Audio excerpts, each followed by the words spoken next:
আমি আপনাদের দায়িত্ব নিয়ে বলতে পারি, প্রথম দফায় ভোট হয়েছে গত পরশুদিন, তৃণমূল সেঞ্চুরি পার করে দিয়েছে। आप नहीं फंसेगा ममता तेरे जाल में, 4 तारीख को कमल खिलेगी पूरा पश्चिम बंगाल में। जय श्री राम। ওই যে উত্তরপ্রদেশ থেকে একটা টাকলা এসেছিল আমাদের পশ্চিমবাংলায়, আপনারা সবাই জানেন, এসে কি বলছে, তোমরা আমাকে রক্ত দাও, আমি আপনাদেরকে স্বাধীনতা দিব। এটা নাকি স্বামী বিবেকানন্দ বলেছে। এটা স্বামী বিবেকানন্দ বলেনি, আমাদের নেতাজি সুভাষ চন্দ্র বোস বলেছিল। তো তাই বলছি আমাদের পশ্চিমবাংলার মানুষকে, যে আমাদের বাংলার সম্বন্ধে কিছু বোঝে না, তাকে ভোট দিয়ে আপনারা কি করবেন ভেবে দেখেন। অকালে পাকিয়া পঞ্চম শ্রেণীতে উঠিয়া পাগল হয়ে যারা বিয়ে করে তাদেরকে বলা হয় বালপাকনা। हाँ তো বালপাকনা চটি চেটে চেটে দুটো চোখ আর দুটো কান পুরো নষ্ট করে ফেলেছিস। पर स्वामी विवेकानंद ने कहा था, गर्व से कहो हम हिंदू हैं। नेताजी सुभाष चंद्र बोस इसी बंगाल की धरती में आह्वान करते हैं देश की आजादी के लिए, देश के युवाओं के लिए, कि तुम मुझे खून दो मैं तुम्हें आजादी दूंगा। যে আমাদের বাংলার সম্বন্ধে কিছু বোঝে না, তাকে ভোট দিয়ে আপনারা কি করবেন ভেবে দেখেন। হ্যাঁ, তুই ঠিক বলেছিস। ভোট দেব হাওয়াই চটিকে আর মজদুরি করতে যাব টাকলার রাজ্যে। वो टकले है, इसलिए हम उसे टकला कहेंगे। अगर उन्हें बुरा लग जाए तो हमारा घर आ जाना, तुलसी निकेतन 555 में मैं रहती।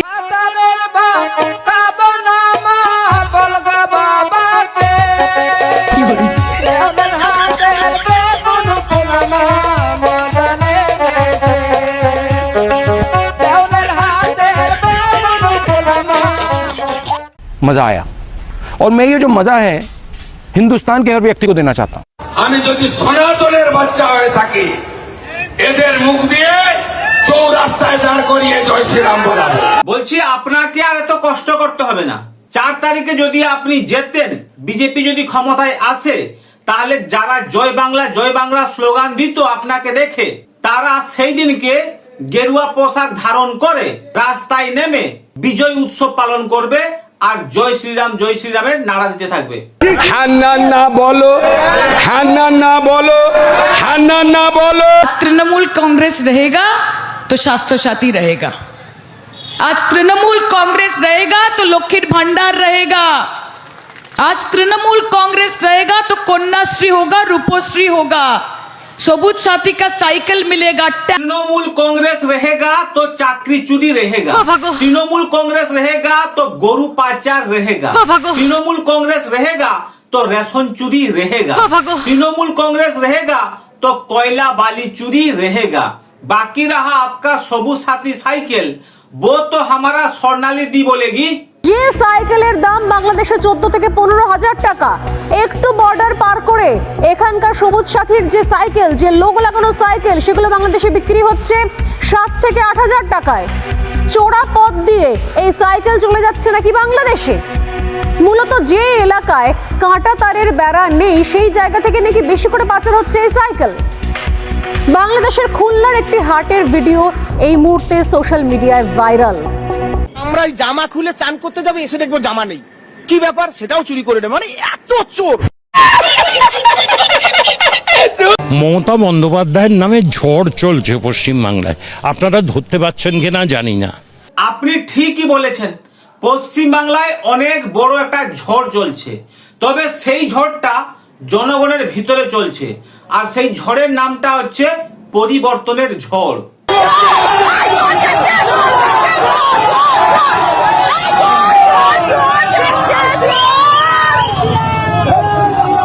सुकून का नाम सुना है?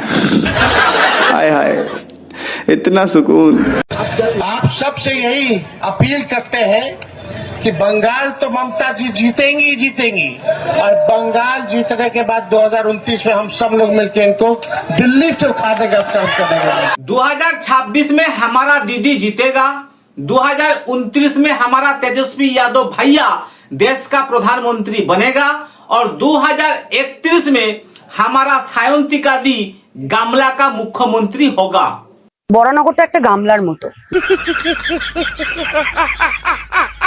মমতা বন্দ্যোপাধ্যায় নিজের প্রাণ দিয়েই পশ্চিমবাংলাকে আগলে রেখেছেন। একজন নেত্রী যিনি শুধু পশ্চিমবাংলা নন, সারা ভারতবর্ষের গণতন্ত্রকে বাঁচিয়ে রেখেছেন। আমাদের এই রচনাদির কথা শুনে আমার চোখ দিয়ে কুইন্টাল কুইন্টাল জল বেরিয়ে গেল।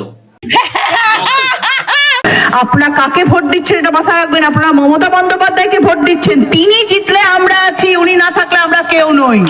এই মঞ্চে রচনা ব্যানার্জিও নেই, এই মঞ্চে অতীন্দ্র বাবুও নেই, আমাদের এই ভাষণও নেই, আমাদের কিচ্ছু নেই, আমাদের কন্যাশ্রী প্রকল্প নেই, আমাদের যুব সাথী নেই, আমাদের স্বাস্থ্য সাথী নেই, আমাদের লক্ষ্মীর ভান্ডার তো গেল, সব গঙ্গার জলে ভাসিয়ে দেওয়া হবে।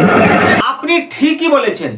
দিদি যদি থাকেন তাহলে 2029 সালে আপনার এমপি টিকিটটা কিন্তু কনফার্ম হয়ে যাবে। আর দিদি যদি না থাকেন তাহলে আপনার এমপি টিকিটটা গঙ্গা জলে ভেসে যাবে। হাস্যকর একটা জিনিস, এই হাস্যকর জিনিসের এই মন্তব্যের আমার কাছে কোনো উত্তর নেই। আমার কাছে এর কোনো উত্তর নেই দাদা। উনি ভাই 2026 সালে এই বিধানসভার ভোটে রাজনৈতিক যেন ঠিক একটু আড়ালে চলে যাচ্ছে আর চলে আসছে নায়ক নায়িকাদের উপস্থিতি। বর্তমান দিনে রাজনীতির আলোচনা কম, অথচ নায়ক নায়িকাদের দেখার সুযোগ কিন্তু বেশি হয়ে উঠেছে। আপনাদেরকেও সকাল সকাল 29শে এপ্রিল আবারও বলবো 4 নম্বর বোতাম টিপে তৃণমূল কংগ্রেসকে ভোট দিয়ে জয় করুন। 2021 সালে বিজেপি উনাকে টিকিট দিয়েছিল কিন্তু উনি জিততে পারেননি। আর 2026-এ এখন টিএমসির হয়ে প্রচারে নেমেছেন।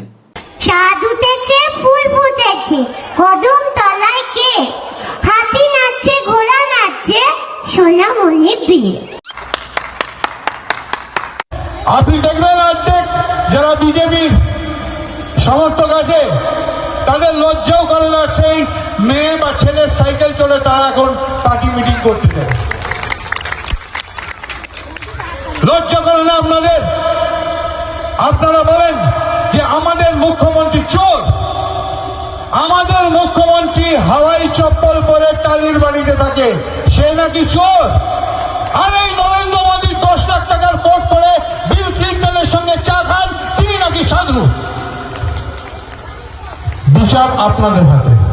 সম্মানীয় লোকেশ বাবু, আপনাকে দেখার পর, আপনার কথা শোনার পর কেমন যেন আমার তাপস পাল বাবুর কথা মনে পড়ছে।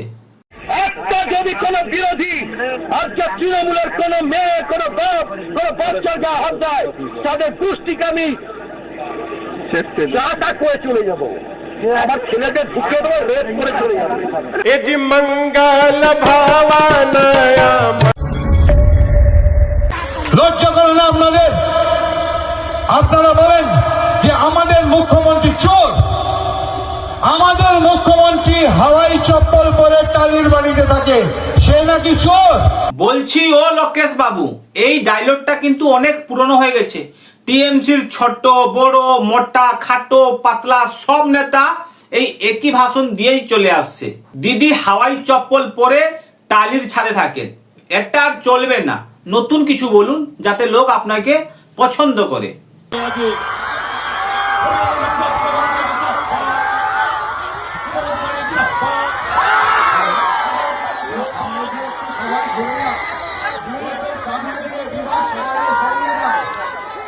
ভাই দেখুন, এই বিধানসভা ভোটে প্রত্যেক দল নায়ক নায়িকাদেরকে মাঠে নামিয়েছে প্রচারের জন্য। এদেরকে দেখে যদি আপনি ভোট দেন তাহলে আপনার ভোটটা কিন্তু নষ্ট হয়ে যাবে। পরিবর্তন আপনার হবে না, পরিবর্তন ঠিক তার হয়ে যাবে যে আপনার ভোটে জিতবে। তাই ভোট দেওয়ার আগে একবার ভাবুন যে আপনার বিধানসভার জন্য যে প্রার্থী কিছু করতে চাইছে, শিক্ষা, স্বাস্থ্য, রোজগার, এনভায়রনমেন্ট, এইসব নিয়ে যারা কথা বলছে তাদেরকে কিন্তু ভোটটাই দেবেন। নায়ক নায়িকাকে দেখে যদি আপনি ভোট দেন তাহলে পরিবর্তন শুধু ওরই হবে, আপনার কিছু হবে না। আর একবার ভোট দেওয়ার পরে 5 বছর আপনি ওর একটা চুলও ছিঁড়তে পারবেন না। ভোটটা দিলে দেখে শুনে একটু ভোটটা দেবে, যে ভুল বোঝাবে তাকে ভোট দিয়ে দেবে না বাবু। যারা আসে তোমাদের ভোট দেওয়ার কথা বলতে, তাদেরকে একবার জিজ্ঞাসা করো যে কি করেছো আমাদের জন্য, বলো আমাদের জন্য, আমাদের ইয়াং জেনারেশনের জন্য কি করেছো বলো, তাকে লিস্টটা দিতে বলবে। কেউ বলতে পারবে না, তার কারণ কিছু হয়নি, তোমাকে কি বলবে? তারা শুধু মিথ্যা প্রতিশ্রুতি দেবে যে এইটা হবে, তুমি বলবে যে কি হয়েছে বলো। অনেক ভালো, আরেকবার দেবকে চাই, আরেকবার দেবকে আনুন, আরেকবার আবার যেন দেব আসে। হ্যাঁ, আবার দেবকে না দেখতে পেলো আবার যেন আসে, আরেকবার যেন আসে। আরেকটা সুন্দর, তোমার আরো কাছ থেকে দেখতে যাও, অনেক কাছ থেকে দেখেছি, হাত মিলিয়েছি, বাট আরো কাছ থেকে দেখতে যাও। কাছ থেকে দেখলাম, হাতও মিলালাম, তারপরেও আরো কাছ থেকে দেখতে চাই।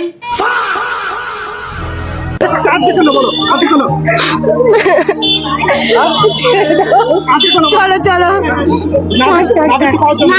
না, হাত দিয়ে আবার ছবি তোলা হয়নি তাই। রাত করে দুদিন না খেয়ে থাকুন, দেখবেন পাগলু এসে ঠিক আপনাকে খাইয়ে দিয়ে যাবে। আর আমি আপনাদের কথা দিয়ে যাচ্ছি, শওকত মোল্লাকে জেতান, 3 বছরের মধ্যে 50,000 বাড়ি তৃণমূল কংগ্রেসের সরকার দেবে, আমার গ্যারান্টি।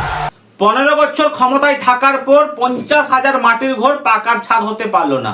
আরো 3 বছর সময় দিতে হবে, দিলেই 50,000 ঘর পাকার ছাদ হয়ে যাবে। হয়তো ভোটের পরে জিতার পরে এইটাই শুনতে পাওয়া যাবে যে বাংলাকে বঞ্চিত করে রেখেছে কেন্দ্র সরকার, তাই আমরা ঘর দিতে পারছি না। প্রতিশ্রুতি মানেই প্রতারণা। আমি একদম হরলিক্স নেই রেডি, সোমদা দীর্ঘ প্রতীক্ষা করে বসে আছি। আমার ইন্টারেস্ট লাগতে হবে। না আমি খুব ছোটবেলা থেকে একটা রিকোয়েস্ট আমার রাখতে হবে হরলিক্সটা একদম।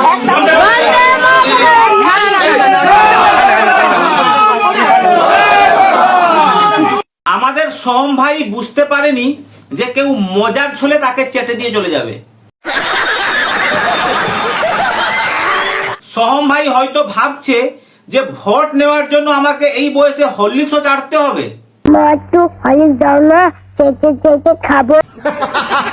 যাই হোক, আজকে এখানে শেষ করলাম, আবার দেখাবে পরের ভিডিওতে। ভালো থাকবেন, জয় হিন্দ, জয় ভারত, অনেক অনেক ধন্যবাদ।